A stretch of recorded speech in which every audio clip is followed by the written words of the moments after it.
13th, 2020.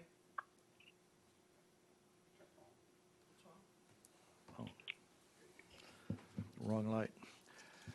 On March 13, 2020, Governor Greg Abbott issued a declaration of emergency as a result of the COVID-19 virus outbreak. And subsequently, on March 16, 2020, pursuant to the authority granted in a declaration, Governor Abbott temporarily suspended the applications of certain provisions of the Open Meetings Act, Texas Government Code Chapter 551, in order to permit telephonic open meetings. This was an effort to mitigate the spread of the COVID-19 virus by avoiding large group meetings while still ensuring continued governmental operations and preserving transparency in the decision-making process. Pursuant to this authority, Tarrant County College District gave notice of its intent to conduct today's work session as a telephonic open meeting. 6 trustees will participate in this meeting by telephone. Dr. Patrick, Ms. Ayala, Dr. Morrison, Mr. Greenhill, Mr. Barr, and Dr. Evans. Each will state his or her name before making any comment during the meeting. I'll now take a roll call, and please answer in the affirmative. Dr. Patrick, are you present? Dr. Patrick? Yes, I had it on mute. Sorry. Yes, I'm present. Okay. Ms. Ayala? Present. Dr. Morrison? Present. Mr. Greenhill? Present. Mr. Barr? Present. And Dr. Evans will be a little late. Having a quorum, we'll now convene the work session for the Board of Trustees on April 9th, 2020. There is no public comment. So item 3 is review of board business items. And we want to approve the minutes of the March 5th, 2020 work session meeting. Are there any questions, discussions? This is Kenneth Barr. I move approval of the minutes of both meetings, March 5th and March 19th. Make it just for the first one. All right. I amend my motion to make it for the March 5th work session. Thank you. Second? Risa Ayala, okay. And I'll second it. Okay. All in favor, aye? Aye. Aye. Aye. Aye. Okay. On the board meeting, I have a number of questions.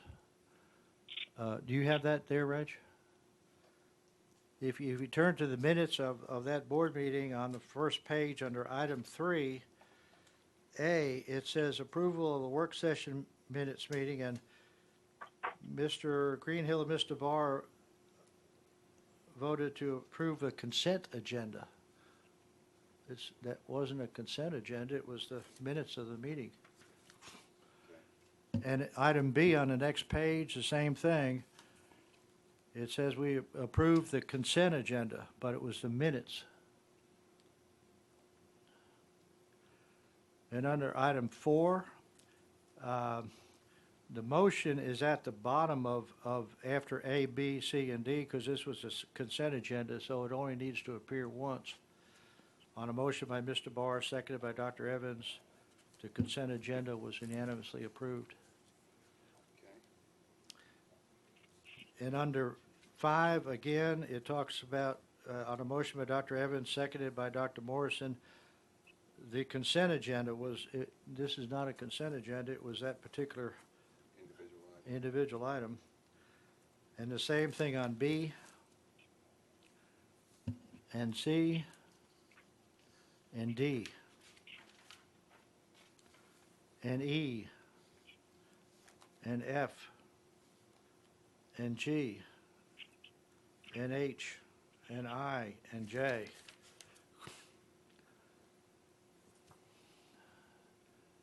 And K.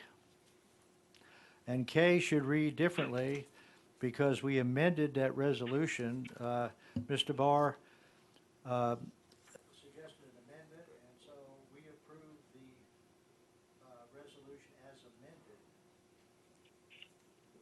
unanimously.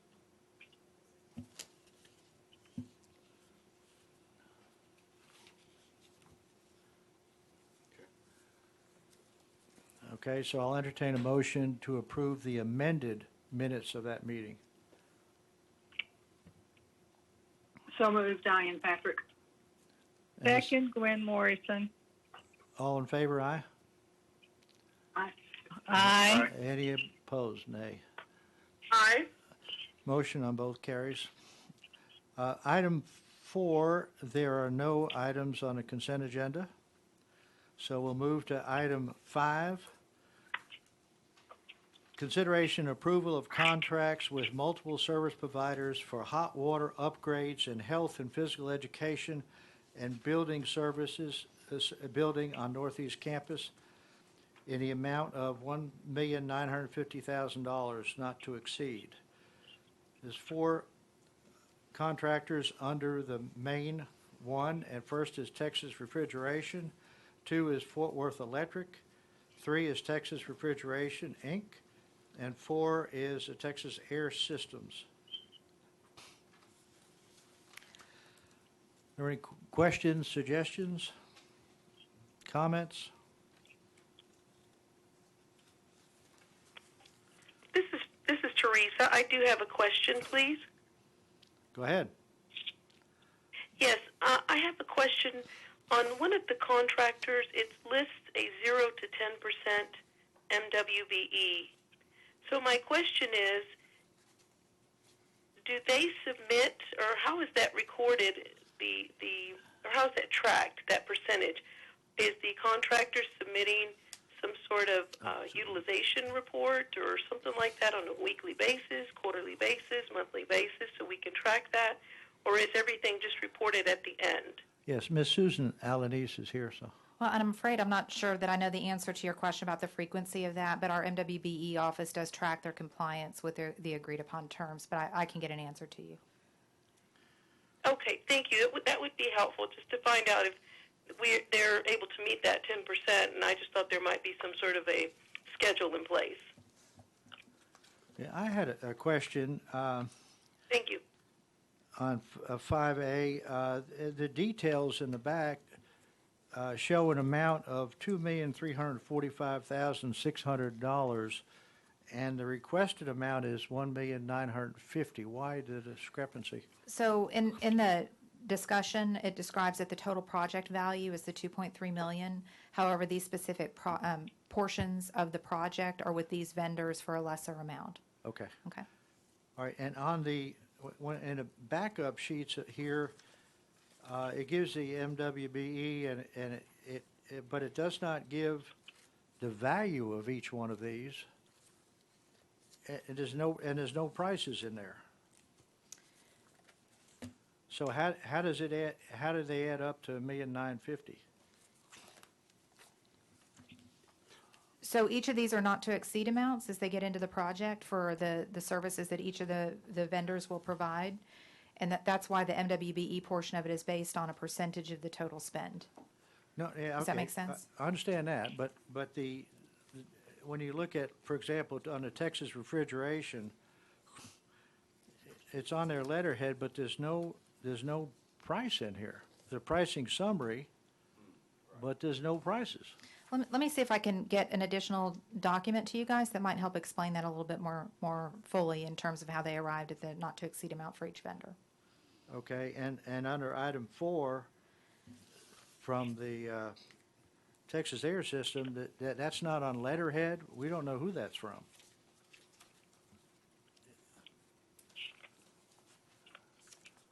Okay. We'll get some additional documentation to you. Okay. Any other questions, discussion?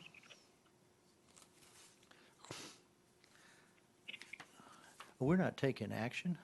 No. Okay, so, I'm sorry. Item B, consideration and approval of contract with multiple service providers to upgrade 21st century classrooms on South Campus in the amount of $336,998.52. Yes, so this is just the continuation of the effort to upgrade our classrooms in conformance to what the ILI panel has been advising, and this will be an ongoing effort for many years.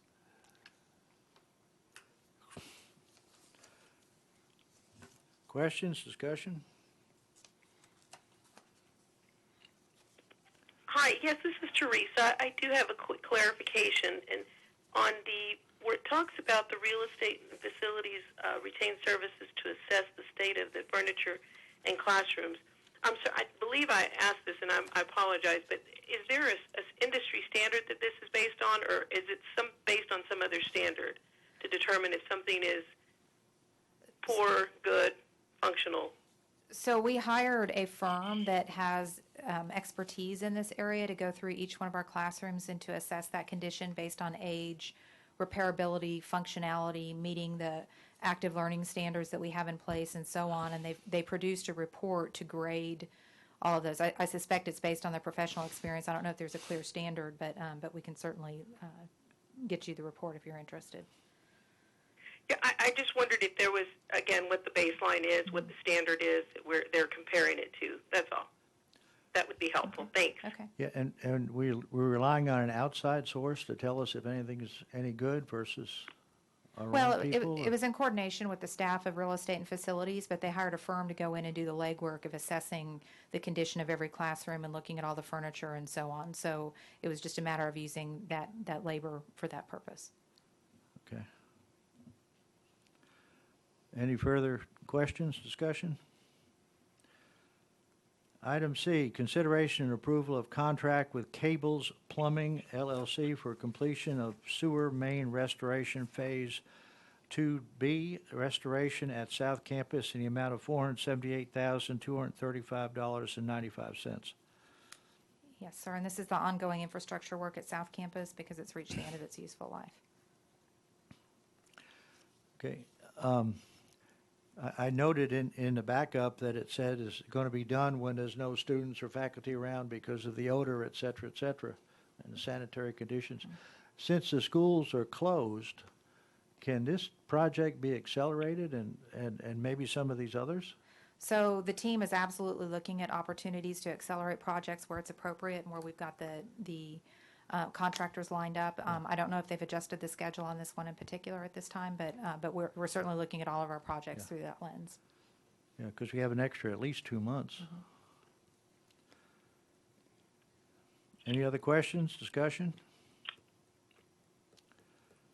Item D, consideration and approval of service authorization with Lockwood, Andrews, and Newman, Inc. for professional design services Phase 2 to renovate the third floor of OWTL in the amount of $314,056.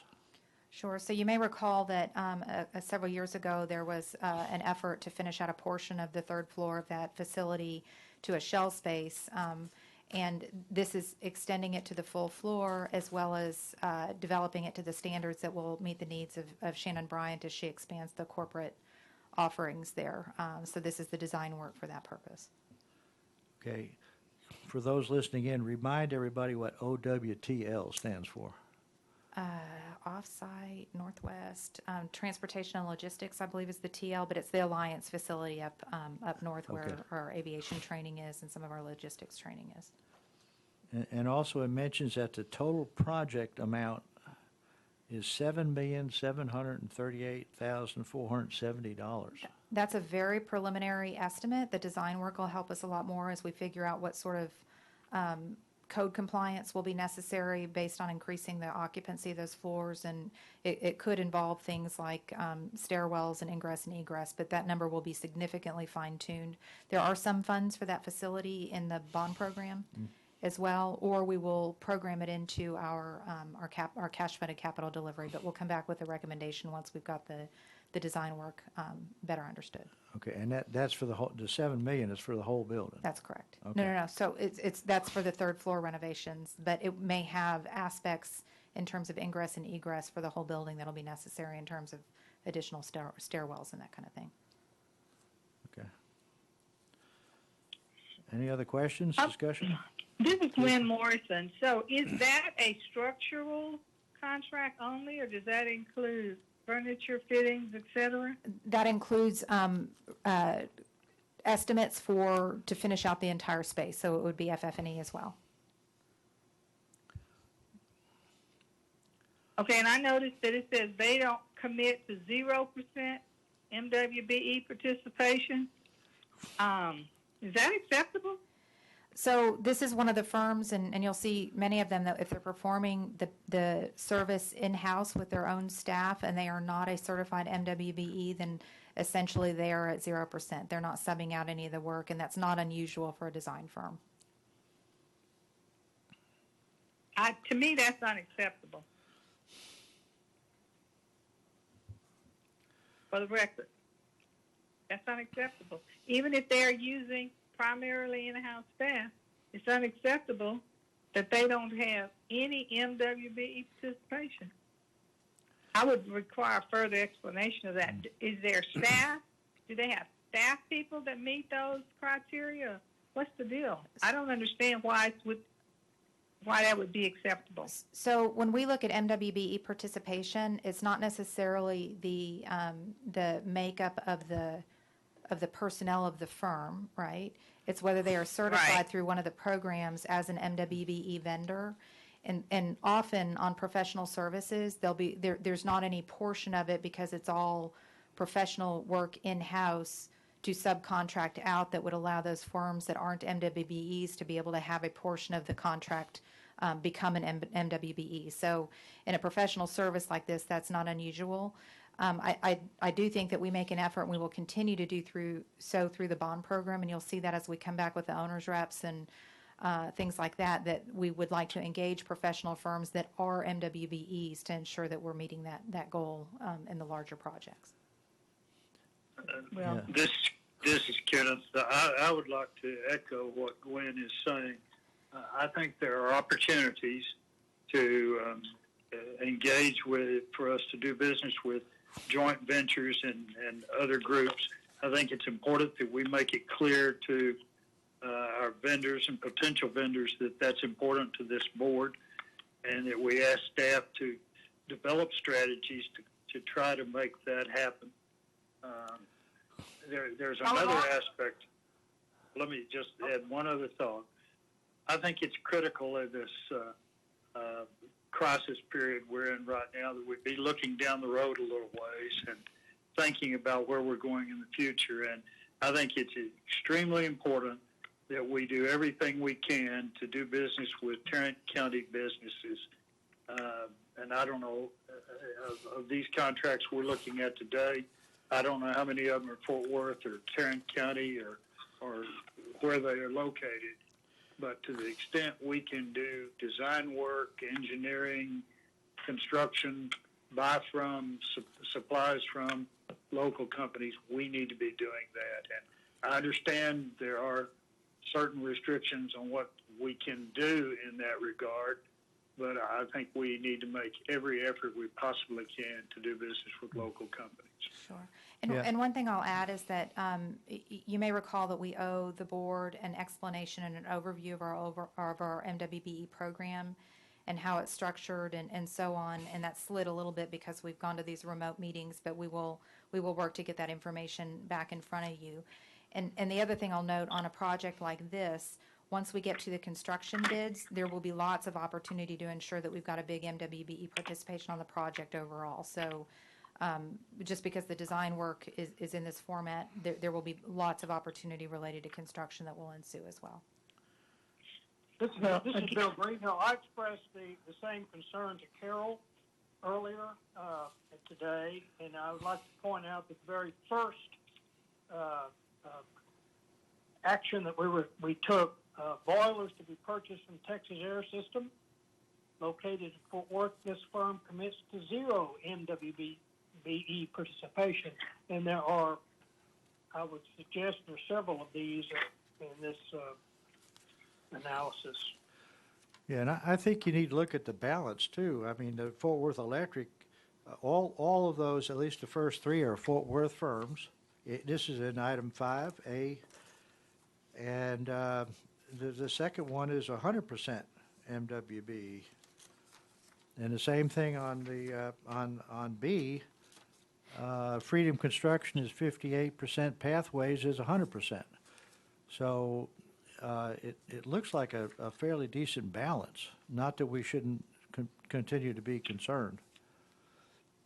But Mr. President, in terms of dollar amount, it's not a balance.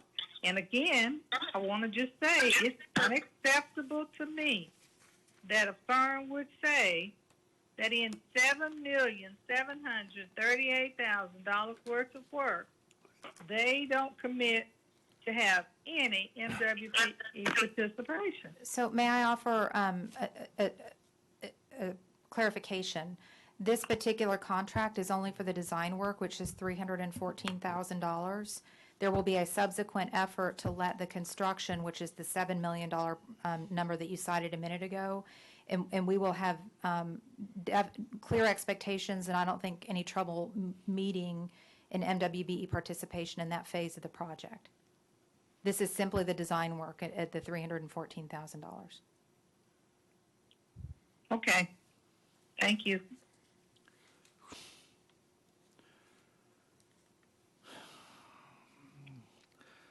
Okay. Item E is consideration. Mr. Heath? Yes? Mr. Heath, this is Therese. I had an additional question in addition to the comments that have already been made about that. I'm also looking at that as well as far as the expenditures that for that particular contractor. But what I was going to ask is whether or not, since this is professional services, if we could also get, when we do have that session on MWBE, if we could also have included what the percentage that we're spending as far as professional services versus non-professional services. I'd like to see that breakdown as well.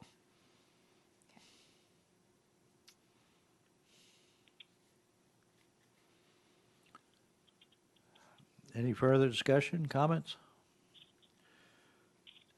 Item E, and I'm going to read this. Consideration and approval of construction contract with Chambers Engineering Northeast Campus Technology and Arts Building, IILE Basic and Provisional Classroom Upgrade in the amount of $220,693.70. Is that a bad wording there? It's Chambers Engineering. That's the name of the firm. Chambers Engineering doesn't include Northeast Campus Technology. Is that a? So the firm is there must be a typo in the subject, because the firm is Chambers Engineering, but it's for projects at Northeast Campus. So we'll make that correction between now and next week. Okay. So may I just request that in future write-ups, as it was the way I was trained, that you don't use a letter abbreviation in a document unless you've previously written out the wording. And so if we could ask all of our staff to follow that, it would help people like me who are accustomed to that and who might not remember what all these initials stand for. We'd be happy to do that. Yeah, let alone the public.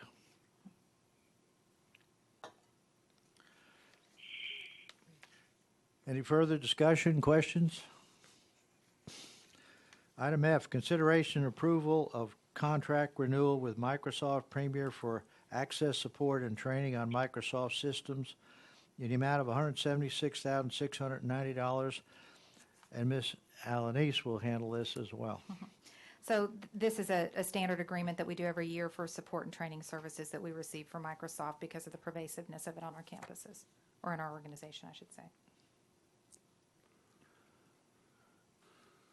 Questions, discussion? Item G, ratification of the COVID-19 purchase of 1,000 Surface Pros from Microsoft in the amount of $1,333,090. Yeah, so you may recall that at the last board meeting that the Board of Trustees authorized the Chancellor to exercise some authority to exceed normal purchasing limits to bring things to the board to be able to deal with the COVID-19 situation. And we had the opportunity with this item and the next item to procure technology to facilitate both work from home for our faculty and staff, as well as to meet some of the technology needs of our students. And so we have exercised that, and that these items are intended to ratify that purchase. So the one before you specifically was the acquisition of 1,000 Surface Pro devices. Those have been deployed to, again, faculty and staff. At the end of this exercise, when we are no longer operating in the same manner that we are right now, these will be part of our refresh program of our computer infrastructure, so they will not be for naught. Okay, and these are loaned to the students? In this particular instance, these are the ones for faculty and staff. These Okay. 1,000, the next item is the ones that we'll be loaning to students. And these are, the Surface Pros, I'm not familiar with them, they're very expensive, but I understand they're pretty special pieces of equipment. Could you kind of go into that? What do they do? So I'm probably not the best candidate for that description. However, I will tell you that my understanding from our IT department is that they meet the robust needs of typical office usage, as well as access to all the systems that our faculty might need. So we think it's a sufficient device to meet those needs. This is Michael Evans. I've got a question for you about how many of these are we thinking about purchasing for staff? So in this instance, we purchased 1,000, All righty. and we've actually already received those and gone through the exercise to distribute them. I will share one of the Okay. things that we found is that there were lots of laptops available out across the organization, but some of them Right. were older and didn't have the technology capabilities that were needed for people to really be productive remotely. And so this was an opportunity for us to also swap those out for faculty and staff members who are having some difficulties. Yeah, if you would also recall that the college over the years has had a refresh program, if you will, refreshing machines. We did put a pause on that this year for various reasons. And so what this has actually done is kind of reinitiated partial of that refresh program, if you will. So these are things that would needed to have happened anyway at some point. Right. And am I correct in that some of this qualifies for the stimulus program rebates? That is possible. All right. Well, I've got a follow up. I'm not in. I don't have a problem with us purchasing them. I think we need to do it. I think it's a good idea. Here's my question: what kind of training or support are we going to give to our instructors, faculty in particular, who will be using these? Because I think we know that we have folks who you can give it to them, but they're not going to do much with it. So how are we going to train people? So these have actually already been deployed at this point. A large number of the folks that received these are staff who work in office environments and admissions and the business services office and so on, who are very well equipped to use this to meet their ongoing needs. They just didn't have a way to do so remotely. In terms of the faculty, I know that Dr. LeBlanc has been heavily involved in making sure that additional training has been pushed out. They've made a lot of resources available through the Connect campus because they're familiar with providing distance instruction and so on. And so I think that there have been many supports that have been offered through the academic side of the organization. So we have Are we able to track any of that? And let me tell you what I'm asking, because in MISD, we bought $1 gazillion worth of laptops, and we gave them to our students. And our students knew how to operate them better than our instructors, and the instructors then would not use them, so we had to make training mandatory for them. And, of course, then we got a better bang for our buck, so to speak. So that's what I'm asking. I don't know how or what we're doing or going to do to make sure that our people use them and use them properly and use them when they have the opportunities to. That's why I'm asking. In the Microsoft quote, if you look at that on that second page, it talks about in-store services, and it talks about the training that Microsoft is doing as part of this contract. So Microsoft has released to us some of their video and training library for different aspects of the tools that we use. And so that's certainly available. And then to answer Dr. Evans' question as well, a lot of the training is focused not around the use of the device per se, but the systems that are in place to support the faculty work. So for example, Blackboard is our learning management system today. That is our official methodology of reaching students. And so I think they're focusing their energy on ensuring that they're able to use those tools effectively, and they've got a computer to be able to do it. But I think your point is well taken, that we'll evaluate if we've got folks out there that are long-term not able to use those effectively, and we'll redeploy as appropriate. So as a point of history, we have a pretty robust Center for Teaching and Learning that is ongoing training even before the situation that we found ourselves in. Close to 500 of our 750 or so full-time faculty have experience before this teaching online, before this experience here. Beginning March 16th, there was training scheduled. That was the first Monday back, if you will, and ongoing training has taken place. And I do recall a number of over 200 faculty participating on March 17th, I think it was, in training. So we can certainly provide, what has taken place about that. Should give you a flavor of the proaction that we've had previously as it relates to our faculty, in a lot of ways being ahead of the curve because of the training we have provided in the past, but then this ramp up with folks that week that we, after spring break, where we had intentional, purposeful activities to ready faculty and students for the online environment. All righty. Thank you. So, Gwen Morrison, do we anticipate that this has met the need of our faculty and staff, or do you anticipate we'll need to make additional purchases? We believe that we've met the immediate need of our faculty and staff with the equipment. Okay. Even in light of us doing summer classes online as well? Yes. Okay, thank you. And I noticed we got a 20+% discount. How did we get that? Is that just being a higher ed education, or? So we've had a long-standing relationship with Microsoft and have been having discussions with them about the tools that we're using, and so I think that relationship probably facilitated that to some degree. And it's probably not unusual when you make a large bulk order like this as well that they would offer something like that. Okay. They've been a good partner, though. Your personality, your warm personality? I can't take credit for it, so. Okay. Or blame, right? So. Any other questions, discussion? Item H, ratification of the COVID-19 purchase of 2,000 cellular service lines from T-Mobile USA in the amount of $1,020,460. Questions, discussion? So would you like me to provide an overview of that one? So. So essentially, this is another one that you're ratifying. We've already entered into these contracts, and we've already received the first shipment of them. It is a tablet that was provided to us at no cost with the enrollment in a 2-year service contract for Wi-Fi service. And the intent is to have 2,000 devices available for our students who do not have Wi-Fi accessibility at home and so are therefore struggling with completing the online coursework. Separately from this, we had a number of units that we were able to deploy on loan to students as well if they didn't have a Wi-Fi need, and so they just needed a Chromebook to be able to access it. So we've sort of got two avenues. But this essentially is a 2-year agreement for that cellular service. We expanded the loan program through the circulation system of the library to keep track of it.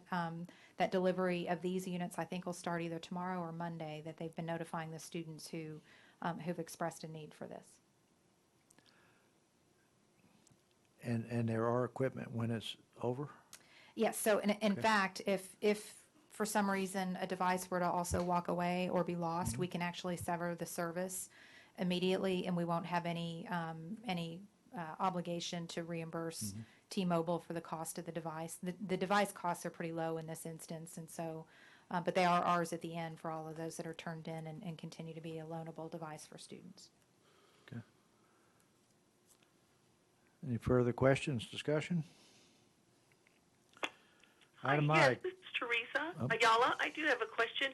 Can you talk a little bit about the type of support that would be provided? I commend the decision to do this. I think that's the right thing to do, to provide this to students. But I just want to kind of have an understanding of if there's any technical support. And the reason I'm asking is because I'm thinking we have some of these other agreements set up for, support, for technical support, and I'm just wondering if there's going to be additional impact or what the impact is going to be on those, because some of those are based on the number of calls, and so I'm just trying to get an understanding of what this tablet is going to provide. Are they going to get any sort of support, and if so, how does that factor in? Sure. So we do have a help desk that is outsourced and is receiving calls from faculty and staff today. And you're right, with more students with our devices in their hands, the workload there could increase.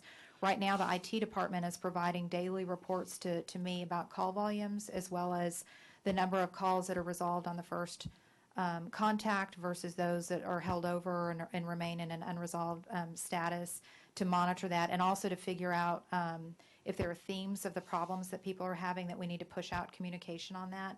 And so I think my answer to you at this point is that we're sort of monitoring how that's going, and once we've got the information on who all of the tablets are distributed to, we'll have direct email ability to contact them as well, in the event that there's additional guidance that needs to be provided based on any of the problems we're seeing happen. But they are certainly being incorporated into our service model.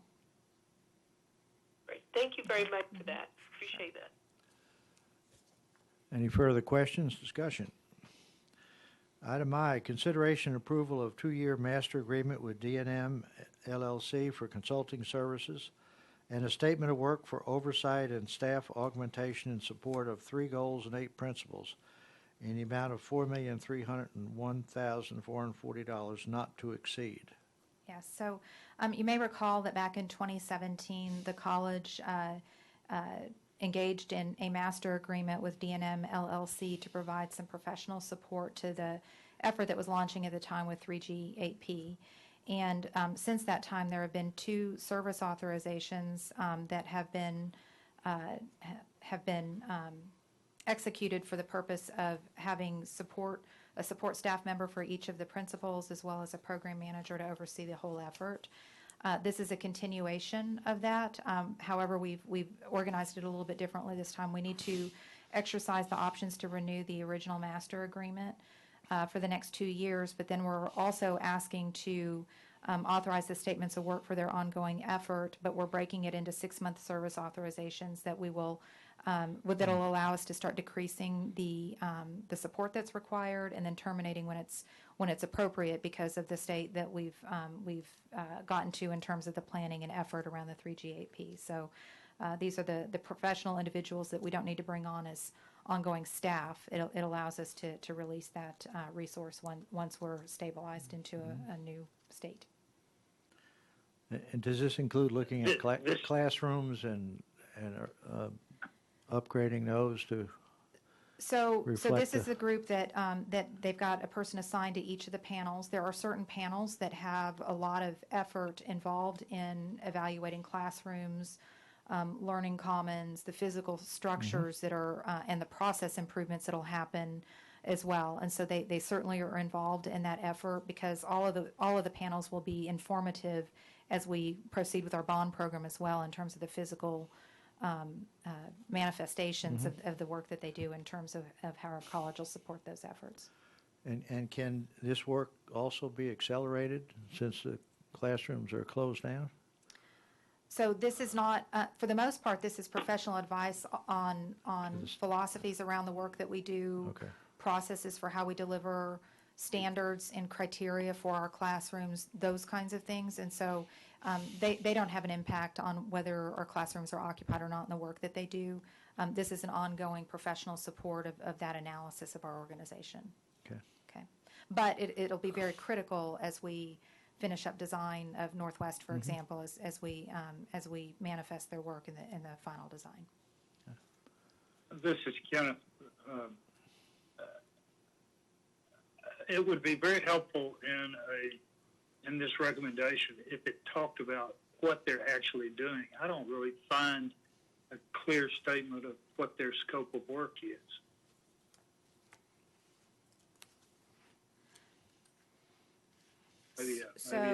I agree, Michael Evans, I agree. Okay. So if you look, this is Gwen Morrison. If you turn the page to, there is a statement of work that follows the first two pages. Mhm. And I'm not sure that will answer your question, No. but there is some further explanation.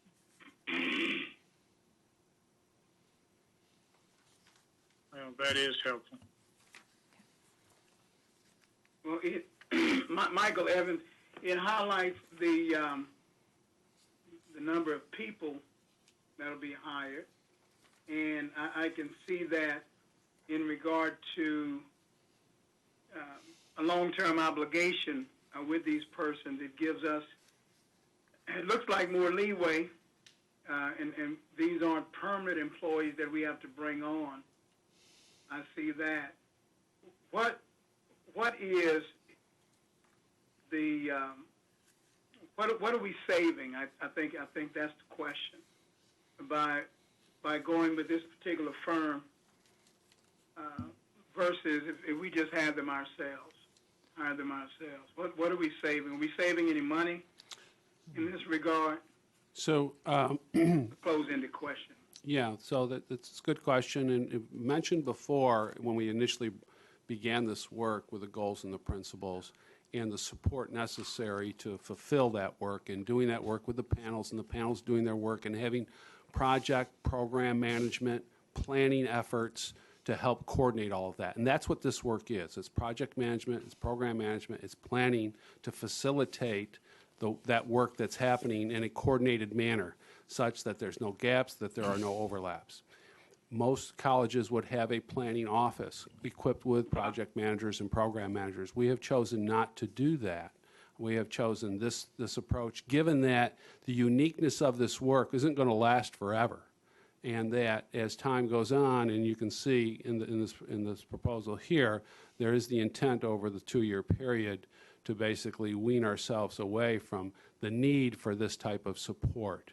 And so the delta would be how many people, full-time people, would it take, salary and benefits, to do this very similar work.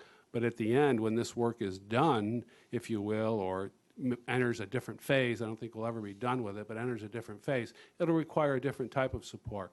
And therefore, we won't need that necessarily that project management, program management, planning efforts that we have today. And 2 years from now, we'll be in a different place with all of this work, and therefore, we wouldn't need that full-time resource. All right. Thank you, sir. Any further questions, discussion? Item 6, report of the Chancellor.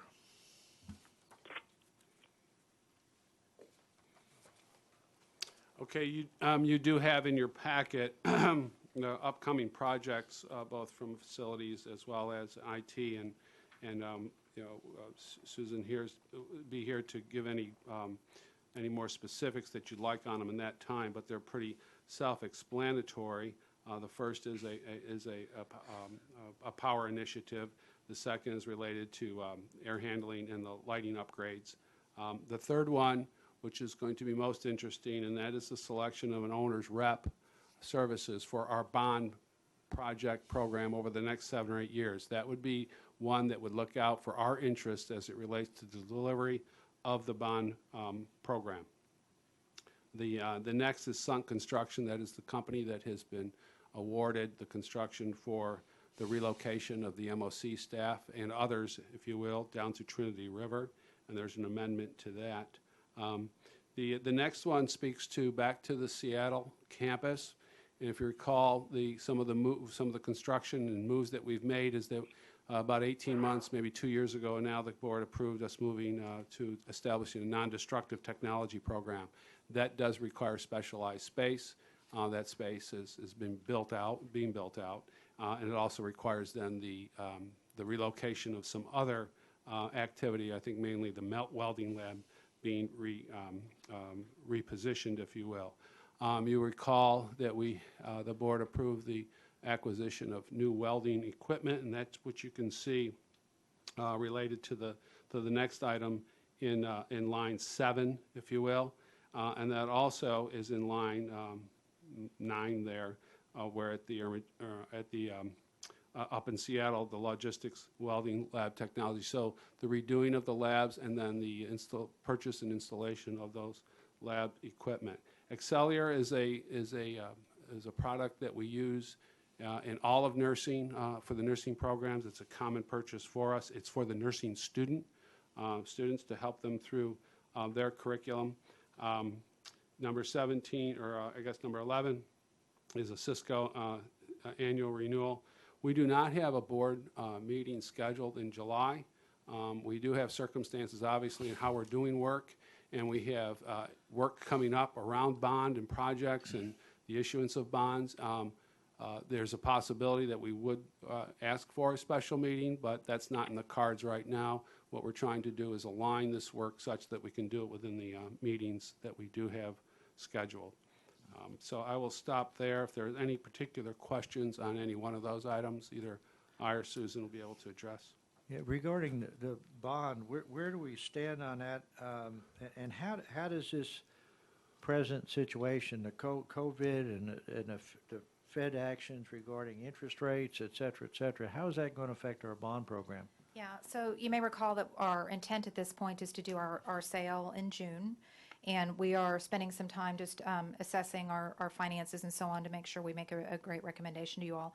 I will share with you that Collin County Community College did a debt sale this week and got a 2.68% rate, which is outstanding. Mm-hmm. And so my understanding is that the municipal market is stabilized, and they're looking for quality, which we certainly fall into that category. Collin County is a AAA rated debt, and so I think that we'll have good results if we move forward in the near term. Okay, and also they talk about another stimulus package that will involve infrastructure improvements and shovel-ready projects. Anything that we do you think they might qualify for federal grants? It's hard to tell at this point. It's usually bridges and roads and highways and transit and those kinds of things, but we'll certainly keep our eye out for any opportunities. Yeah, I was reading in depth this morning on that, and it's quite unlikely that we would qualify for infrastructure. But they are also talking about support of education and higher education. And that is separate. Yes, that is separate. Okay. Questions, discussions?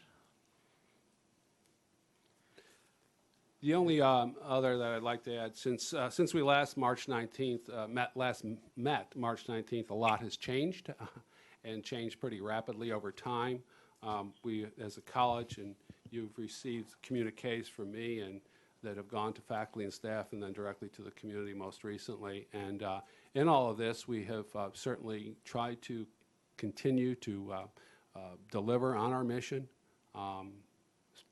particularly as it relates to instruction and supporting student services, at the same time keeping our employees safe. So the declarations and the restrictions that have happened over recent weeks, we've kept up with them, we have lived within them, and now we find ourselves in the situation that we're here right now, and probably will be here at least through the end of the month.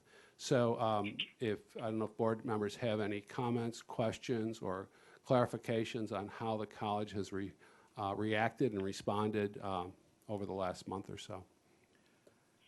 There were some... Yes, Dr. Giovannini, this is Diane Patrick.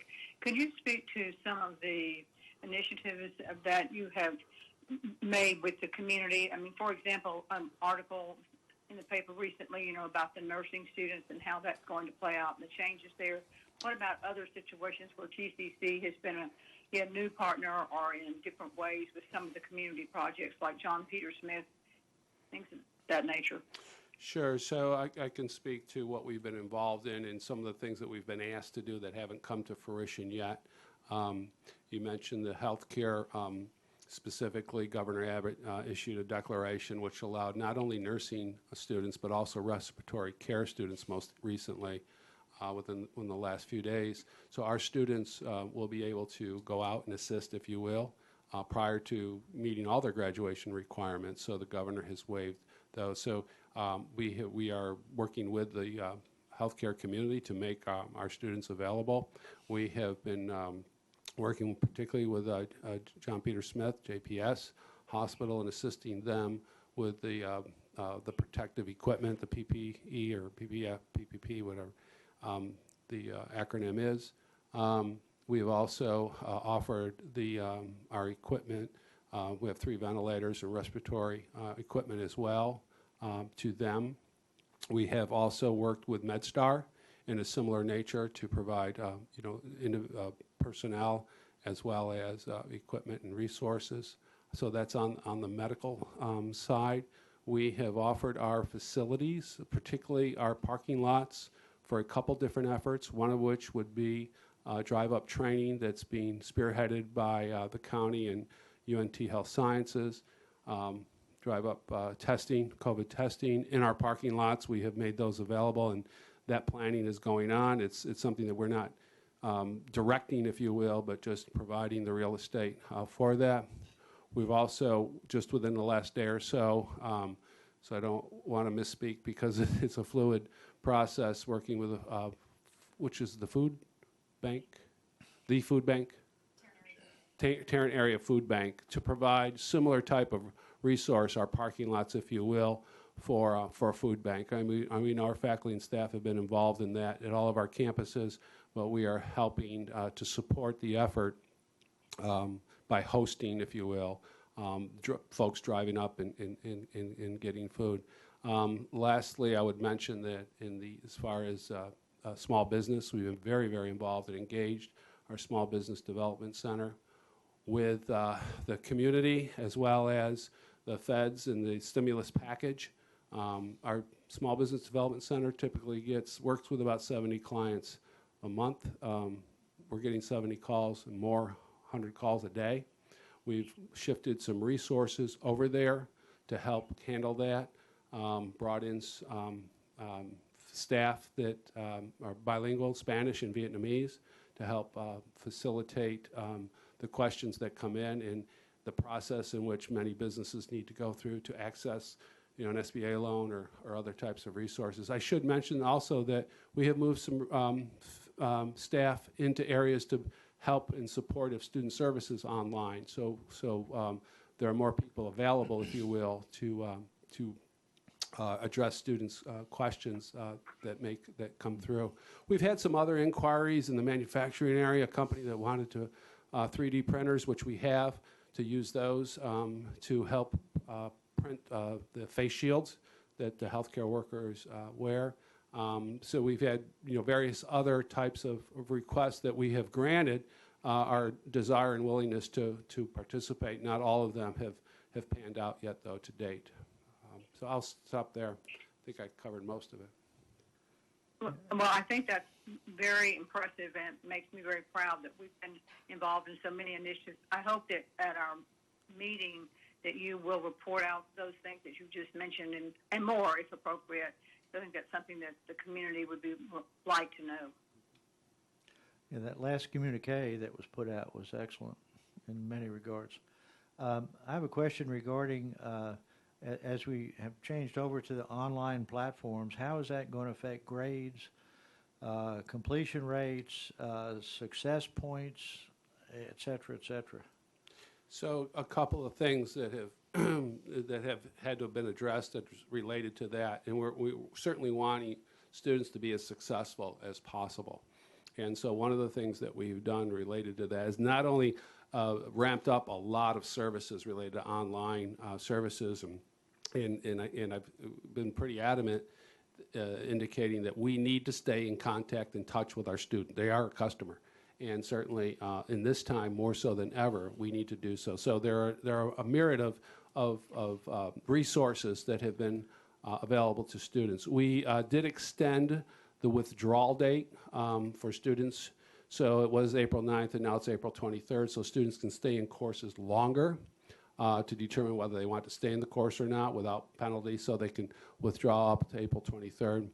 And we also extended the deadline for grades 4 full days.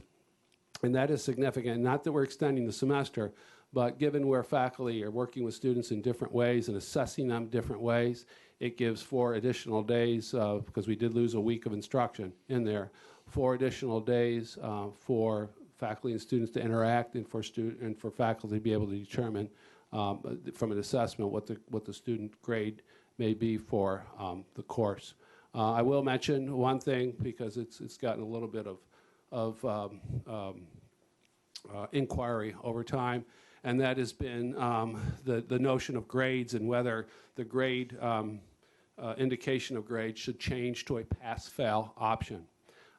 You have seen some, most often small liberal arts private institutions who have control over their students, and I'll get to in a second what that means, to have gone that route.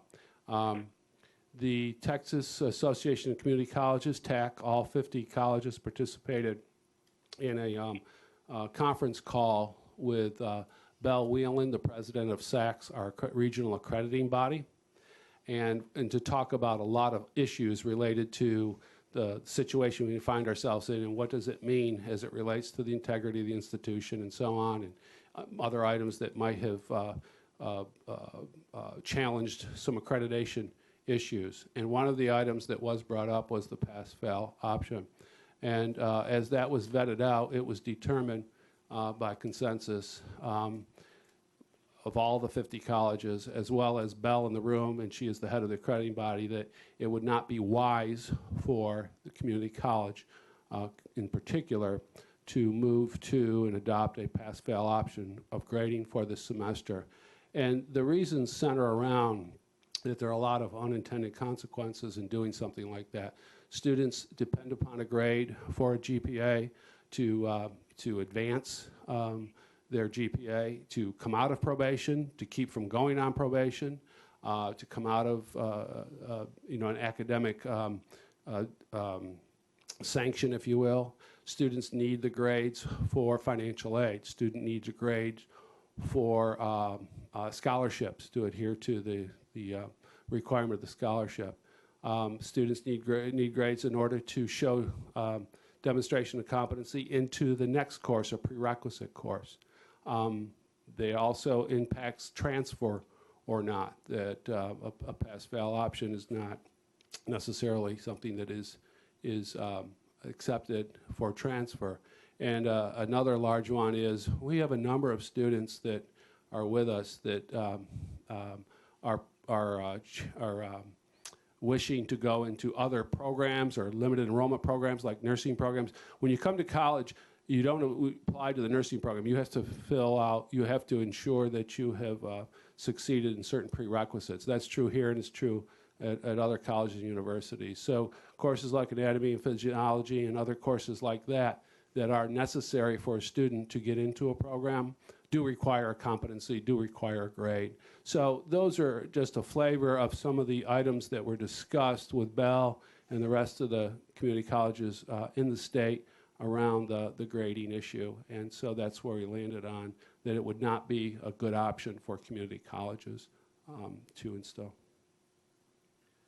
And has it? But you're saying at the same time that the college and the professors and faculty are all working with students and being as flexible as possible within that. Well, again, the resources that we have provided, the extension of time for the withdrawal, the extension for the grades, all of those are indications that of such. I do also say that received some messages while we're through this meeting, and we have people, some of our staff out there, and one of the messages is significant that we have provided resource guides for faculty, and it's sort of the train the trainers, if you will, to support faculty and certification programs for faculty to help them, if you will, navigate the online environment, those that are not familiar with it. But again, about 500 of our 750 some faculty have already had experience before this particular incident in the online environment.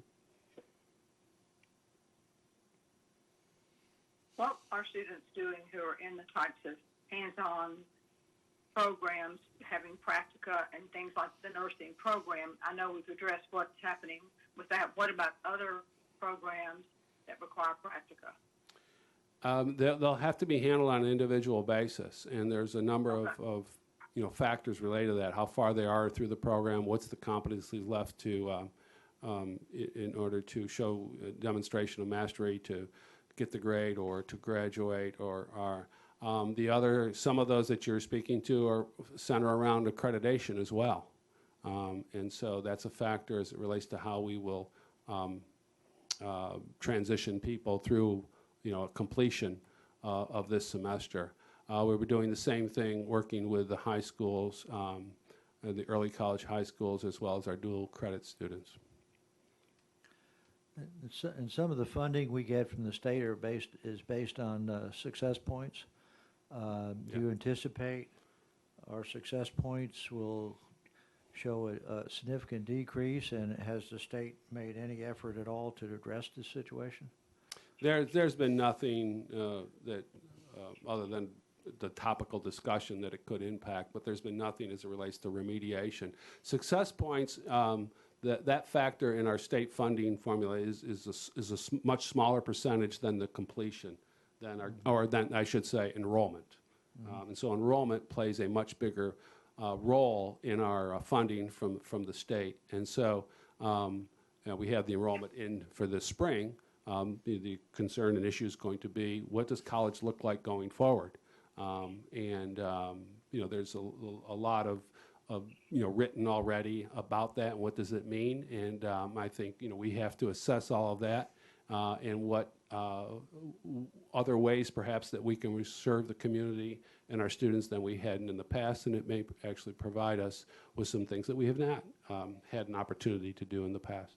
So there's a lot of discussion as to what it looks like, and not only in our sector, but the university sector and the residential sector, what's going to happen in the fall and how that might impact us related to enrollment, both up and down, perhaps. And so you can create scenarios and make projections on all of that. I think as we work through and get closer to what might be at least a new normal in some way, then we'll decide kind of what those opportunities are for us to continue to serve.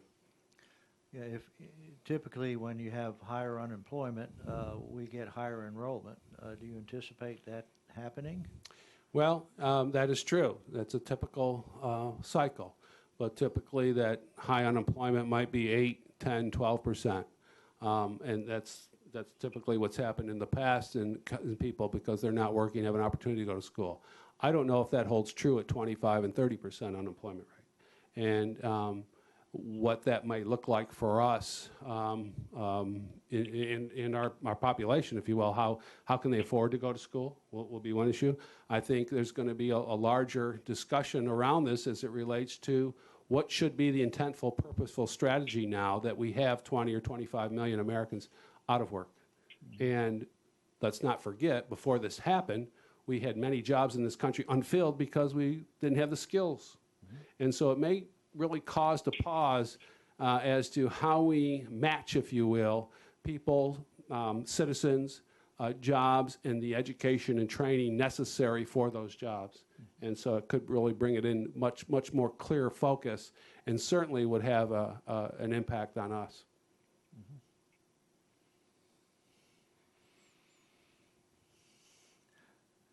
Further questions, discussion?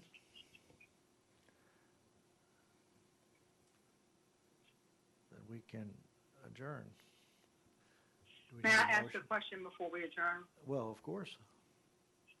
This is Diane. Is the next meeting going to be video conference? They said something about checking our personal devices to be sure everything is compatible. Is that still in the works?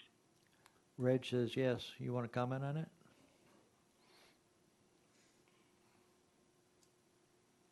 Yeah, you'll each receive a call over the next few days from our video tech team to determine what device you'll be using for next week's meeting, and then we're going to align that best with the software to deliver.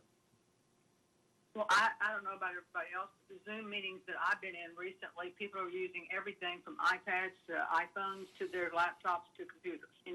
Just a whole the whole gamut of devices. It doesn't seem to matter. Yeah, necessarily. our official system is MS Teams, and we're wanting to see if that will be a better fit. There are varying degrees of discussion about the security issues related to Zoom, and Right. we've Right. been advised to not necessarily use it. I won't say that we Right. can't, but Right. so that's what we're trying But to do we have Blackboard set up with our students? Yes, ma'am, we do. Because Collaborate's available through Blackboard. Yeah, IT is looking at the various options. It's mainly one of compatibility with the devices you all will be using. Mm-hmm. Okay, great. Look forward to seeing everybody's faces. Okay. Okay. I had one other question. What is the status of our Eliminate Barriers Fund? We know that more students are applying for that. Yeah, I don't have direct numbers, but we did increase the amount from $500 to $750 per student of requests. The requests are significantly more than they have been in the past, but I don't have a number of what that is right now. I think the foundation had 250,000 at one point. Oh, the balance of the fund? Yes. Again, I don't recall exactly what it was. That may be so. What would be more, curious as to how many students are actually accessing it. And I don't have that number, but it has increased. Maybe you can bring that to our meeting and let Sylvia have an idea on that. Sure. Thanks. Any further questions, discussion? Need a motion for adjournment? So moved. Second, Michael Evans. All in favor, aye? Aye. Aye. Motion Aye. carries. We are adjourned. Thank you all. Thank you. Thank you. Thank you.